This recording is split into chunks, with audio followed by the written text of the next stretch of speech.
le 1er février, je parcours la circonscription en rendant visite à chacune des communes. Elles sont nombreuses, il y en a 34.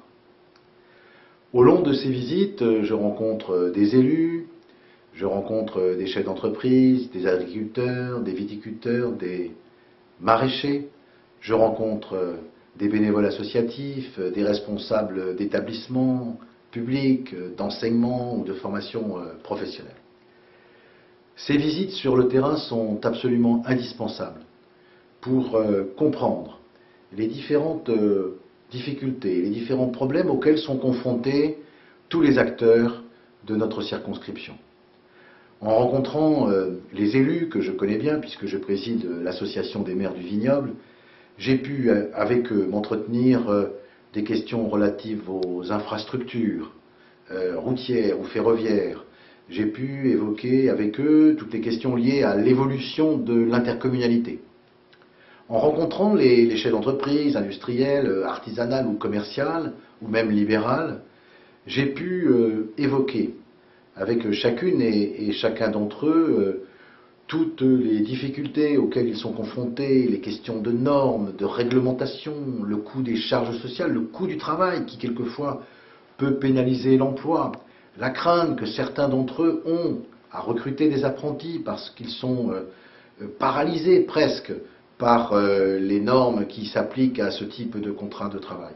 Et donc on comprend en discutant avec eux, malgré leur bonne volonté, qu'il faut effectivement assouplir un petit peu les règles, en tout cas les rendre compréhensibles. On entend aussi les industriels se féliciter de la suppression de la taxe professionnelle et de son remplacement par la cotisation sur la valeur ajoutée, parce qu'elle pénalise beaucoup moins l'investissement et permet au contraire à des entreprises, même en difficulté, d'investir pour pouvoir créer de l'emploi. Et puis, je rencontre bien évidemment tous les acteurs du monde agricole, les éleveurs, les producteurs de lait. J'ai pu évoquer avec eux les relations pas toujours simples entre les industries laitières et eux-mêmes, et le décret qui vient de sortir, le 19 avril, reconnaissant les organisations de producteurs de lait, va permettre à celles-ci de nouer avec les industries laitières des contrats qui devraient, je l'espère, leur donner un petit peu de visibilité.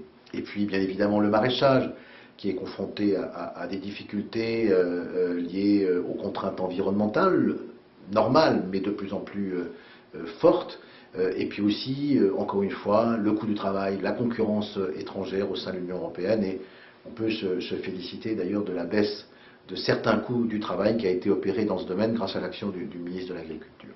Et puis, enfin, la viticulture, bien évidemment. J'ai rencontré beaucoup de viticulteurs, j'ai rencontré les responsables de la profession viticole, et on peut espérer qu'à la suite du plan qui avait été mis en place sous l'égide de l'État, mais avec l'aide de la région et du département, et de notre député Serge Poignant, nous puissions espérer un renouveau. Aujourd'hui, le volume des ventes remonte, les prix remontent, trop doucement bien évidemment, mais on peut espérer que dans les prochains mois, les choses s'améliorent véritablement. Et puis j'ai rencontré les associations, qu'elles soient sportives, culturelles ou humanitaires, qui sont extrêmement présentes sur notre territoire. Et si vous le voulez bien, je développerai au fur et à mesure des semaines à venir, d'ici le premier tour de l'élection législative, un certain nombre des thèmes que je viens d'évoquer devant vous et que j'ai pu encore mieux connaître par ces visites de terrain.